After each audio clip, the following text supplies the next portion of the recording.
Welcome back. This is your Rise and Shine, and we are live from Uyo, the capital city of Akwa Ibom State, Nigeria. Of course, Rise and Shine is our breakfast show where we talk about and look into very topical and serious conversations making the rounds in Nigeria. Like you already know, hottest conversation on the front burner this morning are the assumption of office by different ministers, 45 of them across different ministries and sectors of the Federal Republic of Nigeria. The mandate has been shared with 45 men and women.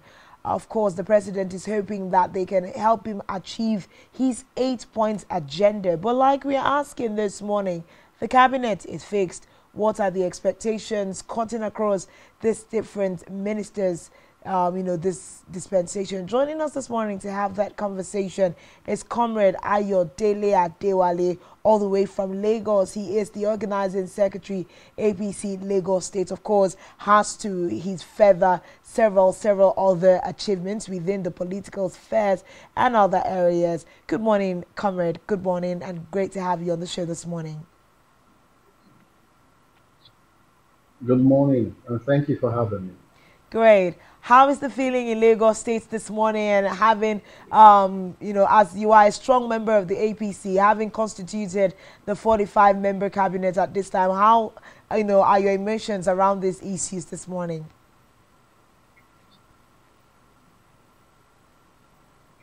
Well, we feel very good. We're very happy about the development, and particularly that the president will have more hands to achieve his purpose in office, as promised during his electoral campaign. And that means that Nigerians will be, seeing a lot of monumental development in all sphere of government. So we're indeed very delighted and very happy about the development. All right, great. Just to ask, I know that it's not necessarily something that is constitutional, but Nigerians have made it some part of culture to look at the workings of the president within the first 100 days. And Nigerians so far will not say that the president has achieved so much. But another conversation, bringing it back to the ministerial cabinet, is that if he would have achieved a lot more within the first 100 days, this cabinet should have been constituted way earlier than that, not about 16 days to the end of the first 100 days. What are your thoughts around these kinds of sentiments? Well, you must know that the Constitution has provided a window in which this build-up must be achieved. And in achieving this, you also have to carry a lot of people along. Diverse interests must be put into consideration, not only political interests. You must also look at other demographic of interest, be it Nigerians in diaspora, be it Nigerians in the professional field of working development and all of those things. So the president also needed to extend what prolong a bit the build up to appointing these ministers. Okay, then. So, 45 men, really troubling the fact that at the end of the day, 45 of them have been sworn in and confirmed, given their portfolios to head on to work. But El Rufai still did not make the court even at this time. What are the, back-end conversations around this? He did not quite pass the security checks, and so far hasn't been confirmed as a minister, under this tenure. What does this read about El Rufai and all of his? Remember that during the campaigns of the president, he was one of the very vocal and very, largely seen personalities. And as expected, even given the grounds that, President Bola Ahmed Tinubu named him as one of the ministers, but he didn't come through. What's really going on with El Rufai at this time? Mr. El-Rufai is a very wonderful gentleman, a professional in his own field. He achieved a lot as governor of Kaduna State. He's someone that fixes his eyes and mind to good objective. And we can say that what ensued are part of democratic intrigues. And looking at that, he as a person also I've considered a lot of things, and we continue to move. Human development, human movement is not static. That does not prevent him from reaching his heart and his topmost priority of objective in the political arena. And like I said earlier, he's a wonderful individual, and I'm done wonderfully well in government. Okay. So let's come down to ministers. Some of them, we are expecting that they have not been the wrong pick for the wrong assignment. We have the likes of Festus Keyamo, who has been sent to the aviation sector as the minister. Let's know, first of all, he's a lawyer and may not necessarily have any background knowledge of how the aviation sector should work. Looking at some of these people and the last minute reshuffle that the president did, moving the likes of Boyega Oyetola to, marine and blue economy as opposed to where, he was first assigned. Do you think that some of these men, citing, the likes of, what's his darling name now, Keyamo, for example, do you think that they will be able to get the job done? Mr. Kayamo is a square peg in a square hole. I've known him since he was working with Chigani Power in your blessed memories. The fact that he's a lawyer does not mean that he's not a realist. Realism is a very key in the index in achieving purpose in life. He has a good background as a lawyer, no matter where he wants to work. One thing that must come to bear is that your knowledge of the documents, your knowledge of the roadmap, your knowledge of the sense of responsibility really matter a lot. So that also is a very strong ebb for him. And we must not be quick to forget that we also have the civil servants, the bureaucrats that are within the system that are trained for such purposes as the marrow of those ministries. So what he needs to put in place more is leadership. Leadership to galvanize the abilities of the framework within that ministry to achieve the set objective. A lot of things that have bedeviled our aviation ministry is the lack of people opining to the framework that have been instituted there by professionals in those sundry matters.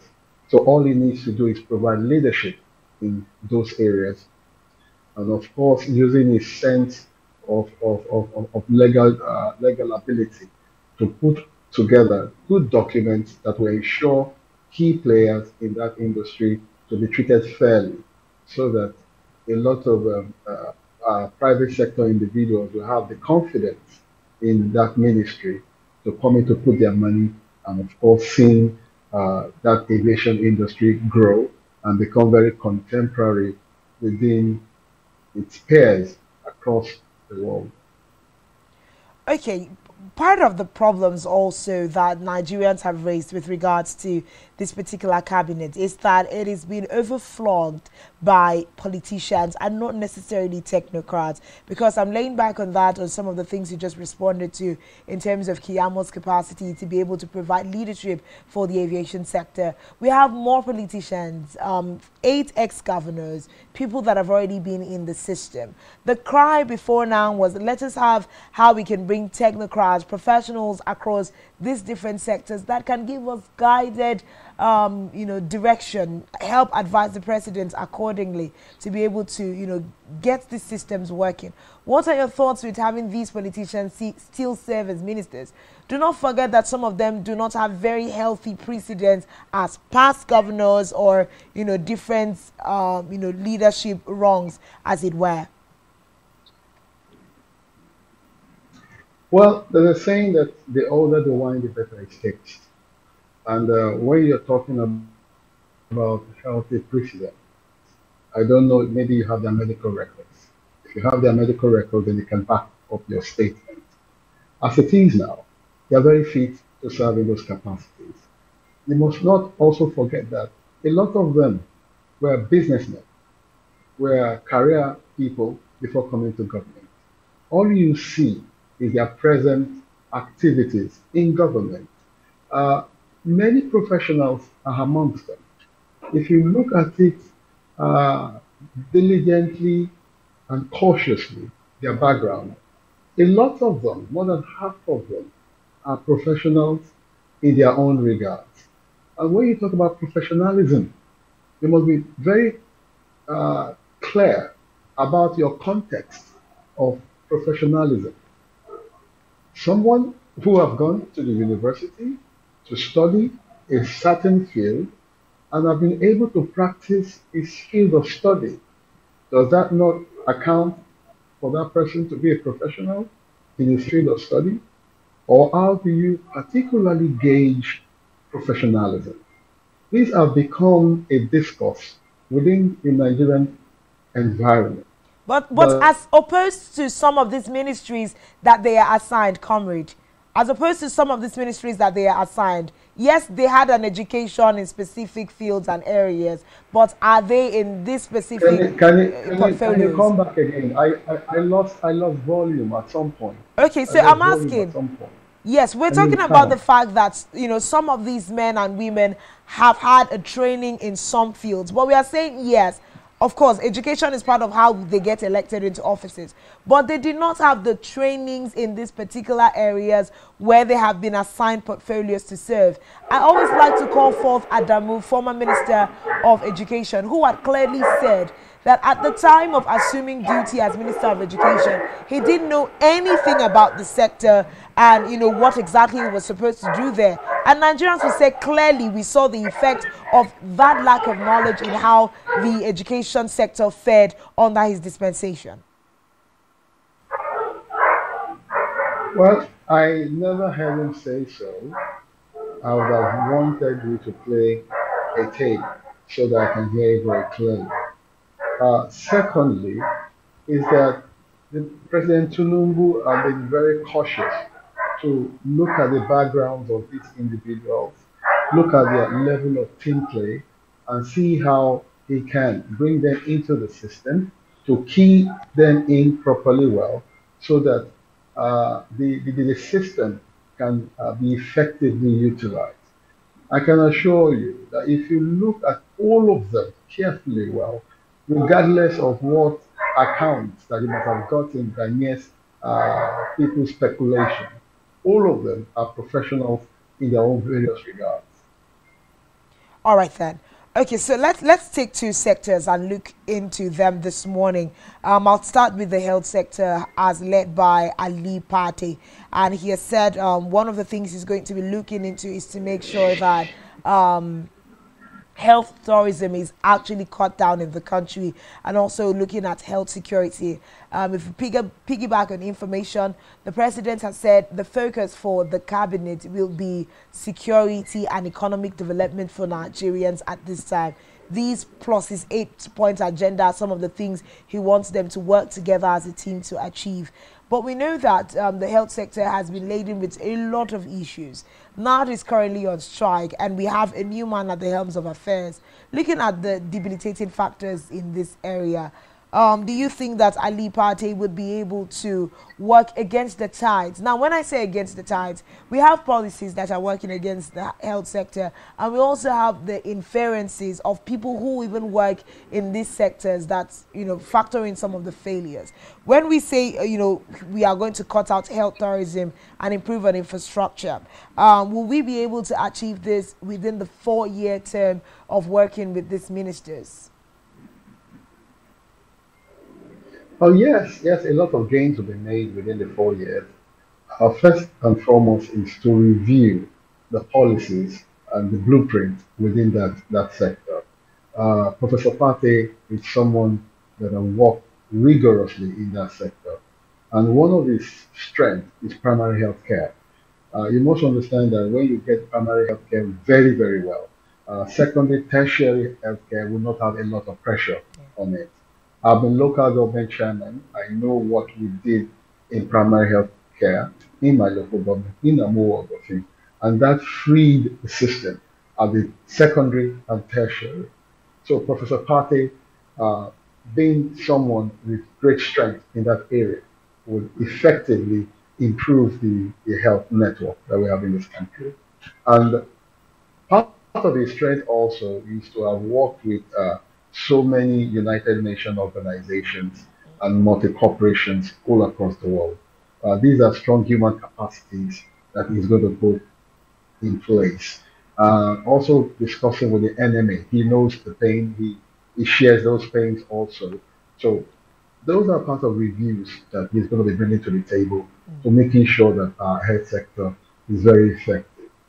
Infrastructure. Good enough, we have President Bola Ahmed Tinubu there.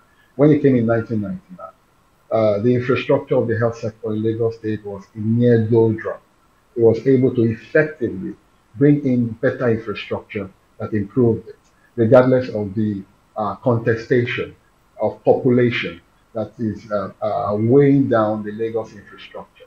As it is now, with him in place, he will be able to unbundle a lot of these stagnating attributes that have coerced the infrastructure, and with the suspension or removal of subsidy, more monies will be able to be deployed to state and local government. The president believes that you are allowed through federalism to take place, not just the central government making all the provision.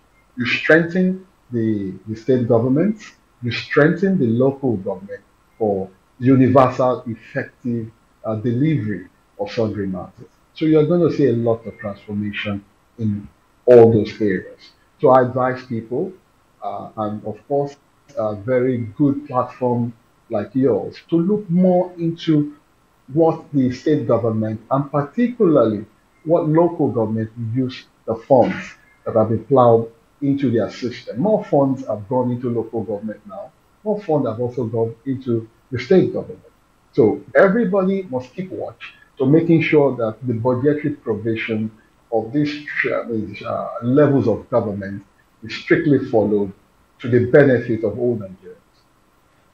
Very insightful there, comrade. A big thank you for putting that out there. Would also say, with regards to the question on technocrats and professionals in the sphere, Ali Pate is a professional in that particular area. Like you've greatly pointed out, his precedence is large. Now, when we look at him, not necessarily being a politician, are you sure that as opposed to the political bottlenecks that we have in our system, when you have like a right man for the right job in the case of Ali Pate now, do you think he's going to be able to overcome the political bottlenecks that will necessarily arise in the course of him trying to, disseminate his duties within that sector?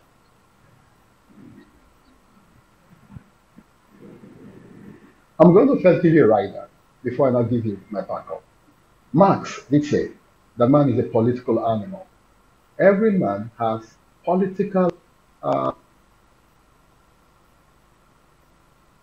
in order to move within the social arena. So, you opining that the political class might want to overweigh the consciousness of the professionals does not come to stay. What will readily come to stay is your determination to succeed. When I came in as chairman of local government in 2008 at the age of 33, coming from the background of the civil society, most practicing politicians believe that maybe we were not part of their build-up. But again, I've been able to acquire more knowledge in the university during our political interplay, and those strengthen my belief for set objectives. Likewise, for all of these people that have been appointed into these various ministries, they've all had levels of political interplay from their background. And of course, you have the Master Mariner, who is the President of the Federal Republic. He's a guru in politics. So whenever your fears comes up, he's always there to give clear-cut support to making sure that his ministers achieve the objective that have been laid down in the Renewed Hope document, which is a social contract with Nigerians and the APC. Okay then, just to put this in the box, before they can necessarily get on with the intensity of their job roles. We know that they are going to all head into a retreat where they are going to specifically look at the demands for their different ministries and, you know, think tank with the president on what his expectations are of them, just in, you know, an attempt to set an agenda. As they head into this retreat in the next couple of days, what would you hope that our ministers should concentrate on, as they have been given the responsibility of helping the Bola Ahmed dispensation to be a success, you know, in Nigeria? It's team play. It's team play. Because the activities of all of these ministries are going to be intertwined. There's no ministry that can stand alone because of the social realities within the Nigerian state. Take, for instance, the Ministry of Blue Economy. So many things that will be achieved in that ministry must also be backed up by the Ministry of Foreign Affairs, by the Ministry of Legal Matters, that Ministry of Justice, by the Ministry of Finance, by the Ministry of Youth, by the Ministry of Women, by the Ministry, by even the Ministry of Aviation. So many things will intertwine. If you come to the health sector, that also will happen. And that is why I'm very happy that the president have announced Mr. Wale Edun as the coordinating minister. So automatically means that the Ministry of Finance and coordination of the economy become an octopus ministry that will hinge on this several ministry in order to make all of them align together to achieve their sundry objectives. Okay, so just to move away from the conversations around ministers, we know that the Election Petition Tribunal is still ongoing. Fingers are crossed all over the country. Last week, there was a hashtag that was trending, all eyes on the judiciary, hoping and waiting to see what the results would be. But there's been speculative conversations that just came to the front burner about, you know, the presidential candidates of the People's Democratic Party, Labour Party, and NNPP, that's Atiku, Kwankwaso, and Obi, coming into some kind of merger. Speculations and allegations, we must say. But I want to ask you, as an APC stalwart, what do you think that this will mean for the country? Is it even possible in the first place to have a merger between these three, and how will it impact on the politics of the day? Well, I will not want to dwell in the discussion around the ongoing legal matters right now because it will amount to subjudice. I'll rather talk on those measures. We are in a free democratic space. People are allowed to merge as they want, whatever they want. But again, the people determines what will happen. As for me, my concentration is on the Bola Ahmed Tinubu presidency and how he's going to succeed. My concentration is on the APC, on how we're going to help the administration deepen the popularity and explaining the programs of the administration to various corners within the Nigerian state. That is where my concentration will be. So are you trying to suggest that the APC will pay no attention to these rumors? Like, you know, even in the Nigerian parlance, we always say that every rumor has an atom of truth, so to speak. Are you saying that the APC is just going to sideline these rumors and not even try to tinker it just a little bit? As a social being and political being, we will not take anything for granted. Whatever that happens within the Nigerian state will also be carefully observed. But again, it will not remove our attention from our objective, which is embedded in the Renewed Hope document, to salvage this country and take it to glorious heights where all Nigerians, in accordance with their capacities, can develop to whatever extreme, good extreme, that they want.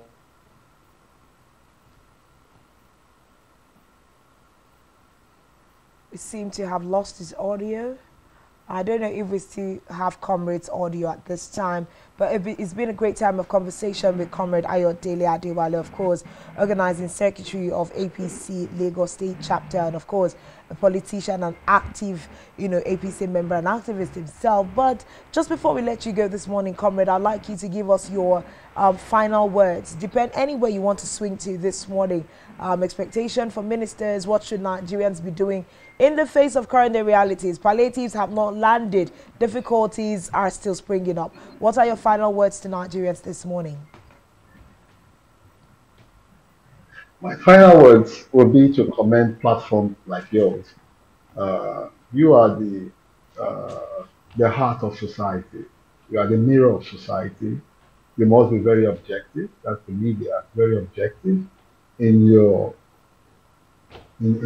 doings, to making sure that all Nigerians get the true account of what is happening. And Nigerians also must be ready to ask questions where questions is needed to be answered. We all must also play our part. The fact that the administration is there does not mean that they have the concept of knowing it all. So Nigerians can also drop their own submissions of ideas and be very accountable for their security. Because if you have insecurity in any part of the country, it means that some citizens or some people from somewhere are actually creating this problem. So we must be very vigilant within our communities to also give timely information to security operatives so that we can all work collectively together. We must not also take advantage of the system because of the fact that some part of the economy is still being worked on. Some people readily take advantage of that to increase price beyond normalcy. And that again creates problems within the system. We also take out